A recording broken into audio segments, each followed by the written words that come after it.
Hello everybody, Aaron from A.T.E Outdoors here. I'm out at the aquaponics system right now, checking on my fish, and I wanted to do a little quick tour of what we're looking at.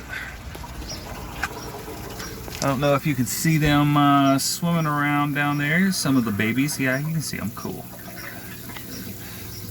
Barely. But both tanks have around 75 or so in there. This is my solid separator. Still get some air that flows up through there, probably because of the how short the pipes are on there. I'm still playing around with figuring all of this out, because what I need to do is get a cover for this tank in order to keep the water from evaporating so much out of it.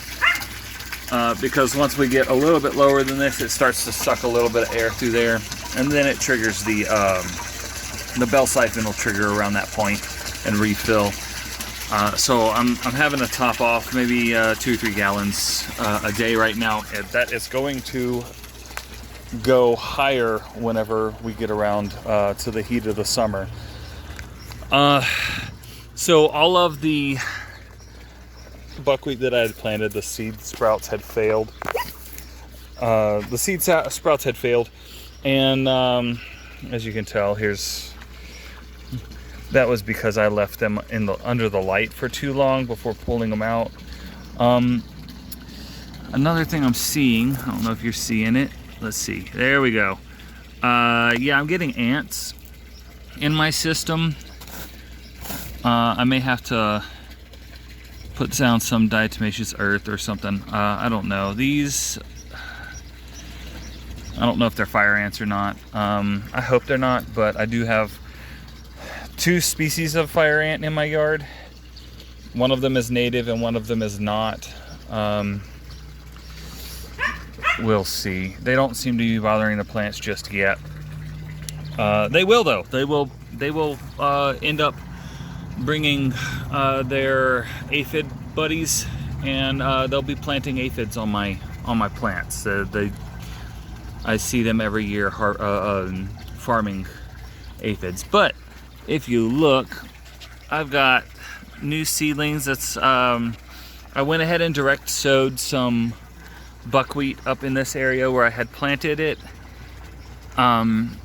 just to try and see if direct sowing would work, and it appears like it is. I also had lost my bicolor and Hawaiian gold orange Hawaii marigolds, so I direct sowed more of those seeds as well, and they are popping up also. I usually keep a rock on top of this right here. It helps keep sun, for the most part, out of it.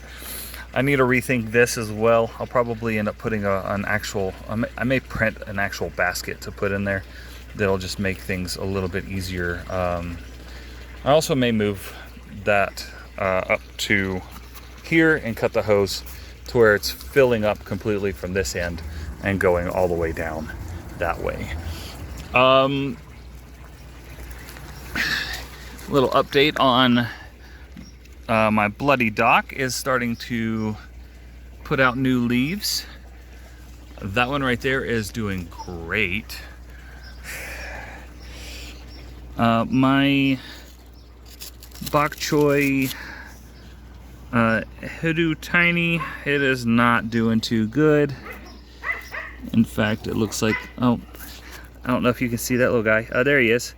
Yeah, so that little creature that was walking around there is a springtail, and they are really good to have in just about any system because they eat mildew, mold. So he was actually probably on this stick. On the bottom of the stick, you see the mold growing on it. My cardinal basil, it's losing its little seed leaves and starting to get its first true leaves. I'm excited about that because that is going to be really pretty. I am thinking about trying to direct sow some more seeds of that into the system here and maybe getting more of those. because they get really pretty flowers. These are some bell peppers that I had just planted from store-bought bell peppers. We got them from Sam's Club, and they seem to be doing all right. I think there's another little group of them. They don't look to be doing too great, but we might get some good bell peppers. There's my sweet banana pepper right there. My tatsoi is doing fantastic. It is starting to look really pretty, and going off the pictures, I'm going to have to separate those out because they are entirely too close, and I have quite a few of them. My micro tomatoes, let's see, yeah, there we go. Little guy right here and a little guy right here. They only get maybe about 7 or 8 inches, I think I read. And I'm excited for those. I think I'm actually going to, once they start to bolt and get suckers, I'm probably going to start twisting the suckers off and trying to get more, just because I only had 2 of them sprout. And if I can clone them and get more fruit, that'd be awesome. Here's my camo eggplant. I got 3 of those, and they seem to be surviving. One of them, this one right here, looks a little rough, but it seems to be getting some new leaves down from the bottom. Here's my orange hat tomato, the only one that survived. It's adorable. It's another micro variety. I started those thinking they would be really cute inside my aquaponics system. So hopefully I can get them growing out really, really well. Here are the Swiss chard.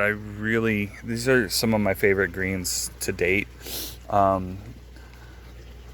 The bok choys, the tatsois, I've never tried those before, so I'm excited about that. But I really love the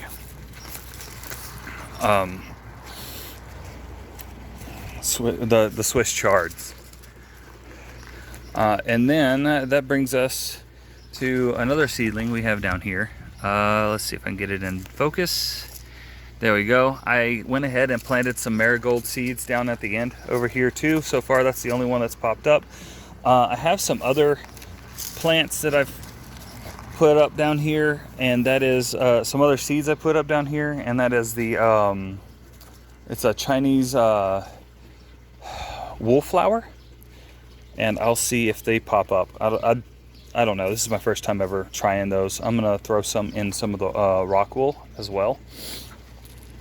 And my little cucumber, my suyo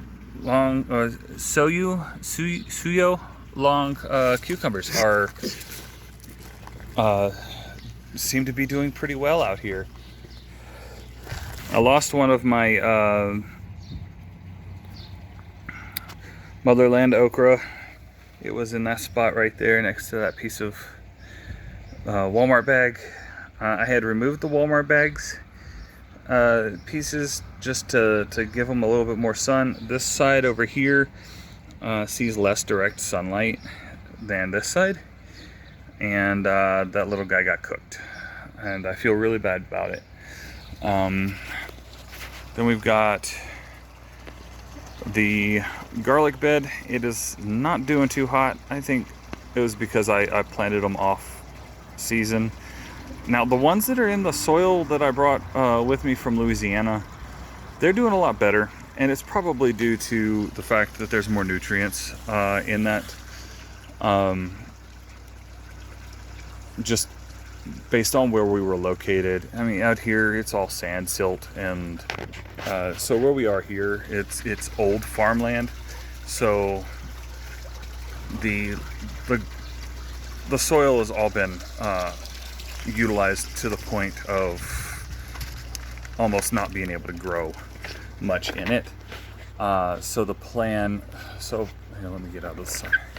So my plan is to get my cover crops down and start trying to build some good soil for these plants, because really the only thing that pops up in my yard is invasive grasses and looks like silverleaf nightshade so far. And there's a type of native 4 o'clock that we have here. It's not nearly as pretty as the type my wife wants to have in the yard, so eventually everything around here is going to look a whole lot better than it does. But that is the little tour of the system. I'll bring you over to the second tank and see if we can't see any of the babies in there. Pull that out. And let's turn you around.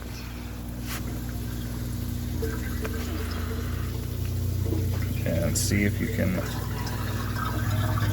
see any of the little fish swimming around in there.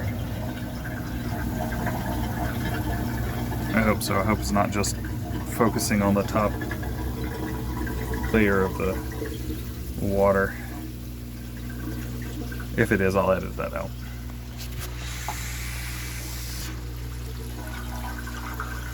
Well, alright, that concludes our little tour of the system today.